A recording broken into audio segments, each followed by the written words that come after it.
BNP, আপনারা তো আসলে কিভাবে জেনজি আপনাদের সাথে একাত্মতা হবে? দেখলাম দুদু দুদু উনি তো ফ্যাসিবাদ বিরোধী আন্দোলনের নেতা, তিনি বললেন বিএনপির যত কর্মী আছে প্রস্রাব কইরা দিলে নাকি সব ভাইসে যাবে এই অন্য অন্য।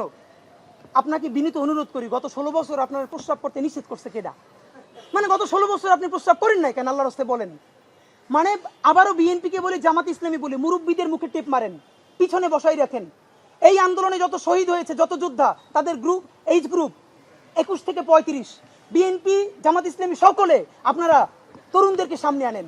এই মুরব্বীদের কি কথা বলে দেখেন, বলে প্রস্রাব করলে ভেসে যাবে। এটা আওয়ামী লীগ তো বললে আমরা জিব্বে ছেড়ে ফেলতাম, এখন তো আওয়ামী লীগের চেয়ে উনি কি কথা বললো। তা আপনার একটা কথা বলি, এত প্রস্রাব যখন পেটে নিয়ে 16 বছর রয়েছেন, 28 অক্টোবর 2023 পল্টনের সামনে যখন সমাবেশ হয়েছে, গ্রেনেড মারতে পারে নাই, তার আগে বুড়া নেতৃবৃন্দ মুহুর্মুহু কইরে পালাইলেন। আমরা বিএনপির কর্মী না, তবু 1 ঘন্টা সেখানে স্টেজের সামনে দাঁড়াইছিলাম, কোন একজন মাঝারি মানের নেতাও আসে কিনা আমরা প্রতিরোধ গড়ে তুলবো। একজনও পারেন নাই। যত লাখ লোক আসছে, প্রস্রাব করলে তো আওয়ামী লীগ ভাইসে যাবে, তখন প্রস্রাব চাইবে কোথায় রাখছেন? মাথায় উঠেই রাখছেন। ফাইজলামি কথাবার্তা বলেন।